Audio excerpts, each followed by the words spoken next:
80에서 90년대, 그 시절엔 이웃이 사촌보다 가까웠다. 동네 아이들과 어른들이 서로의 집을 오가며 밥을 함께 먹고 마치 한 가족처럼 지냈다. 우리 옆집엔 나와 동갑인 여자아이가 살았는데 그녀의 어머니는 미용실을 혼자 운영하셨다.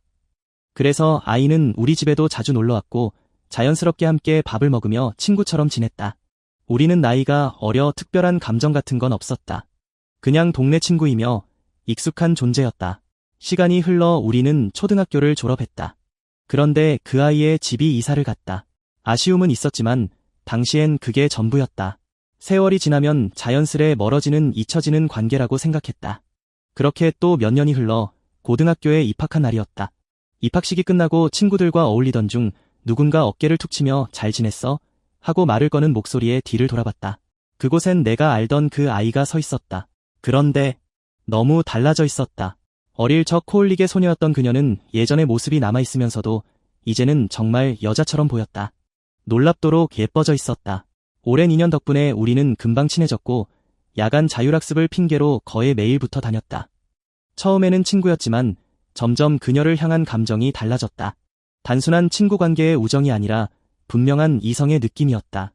어느 날 나는 결심했고 나는 고백했다. 하지만 보기 좋게 차였다. 그런데도 쉽게 포기할 수 없었다. 한 번, 두 번, 계속 다가갔다. 그리고 마침내 2002년 월드컵 이탈리아전에서 안정환이 백헤딩으로 골을 넣은 그날, 결국 그녀는 나의 연인이 되어주었다. 우리는 함께 웃고 함께 다퉜다. 좋은 날도 나쁜 날도 있었지만 결국엔 다시 서로에게 돌아왔다. 그렇게 시간이 흘러 겨울이 찾아왔다.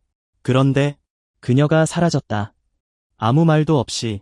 주변의 소식을 찾아보니 전학을 갔다는 소문만 들렸다. 마지막으로 만났을 때도 아무런 기색이 없었는데 갑작스러웠다. 너무 당황스러웠다. 도무지 이해할 수 없었다. 방학 전에 어떠한 말이라도 했더라면 뭐라도 할 수 있었을 텐데 나중에야 들을 수 있었다. 그녀의 집안이 빚을 지고 야반도주했다는 소문을. 그때 나는 아무 말도 할 수 없었다. 손을 뻗을 수도 이유를 물을 수도 없었다. 한순간에 모든 게 사라졌다. 그렇게 몇 달을 멍하니 살았다. 세상이 허무했고 그 허무함 속에서 고등학교를 졸업했다. 대학에 진학했고 우리 가족은 서울로 이사했다. 점점 예전에 살던 동네와 멀어졌고 그곳을 찾을 이유도 줄어들었다. 가끔 친구들을 만나러 가기는 했지만 그녀의 소식을 들을 수는 없었다. 그러다 입대를 앞두고 오랜만에 고등학교 친구들과 함께 예전 살던 동네를 찾았다.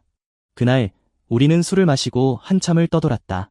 자연스레 분위기에 휩쓸려 사창가 골목을 지나치게 되었다. 당시엔 그런 업소들이 양지 아닌 양지에서 당당히 영업을 하던 때였다.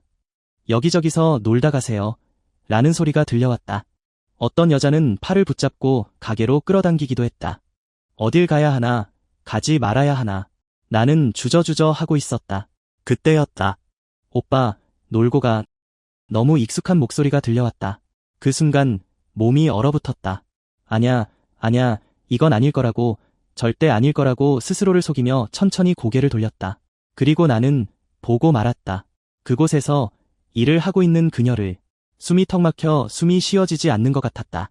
그리고 아무 말도 할 수 없었다. 친구들도 나도 굳은 자세로 멍하니 그녀를 바라봤다. 그녀 역시 마찬가지였다. 우리와 눈이 마주친 순간 그녀는 뒷걸음질 치더니 그대로 도망쳤다. 나는 그 자리에 얼어붙은 채 그냥 서 있었다.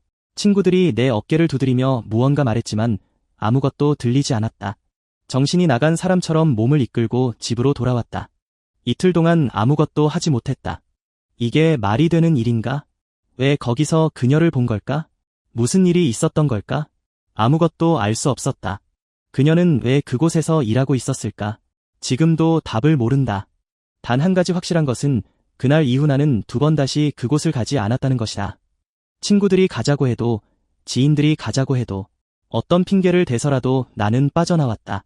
그곳은 내게 트라우마가 되었다. 그리고 지금도 나는 여전히 그날을 떠올리면 씁쓸한 기분이 든다.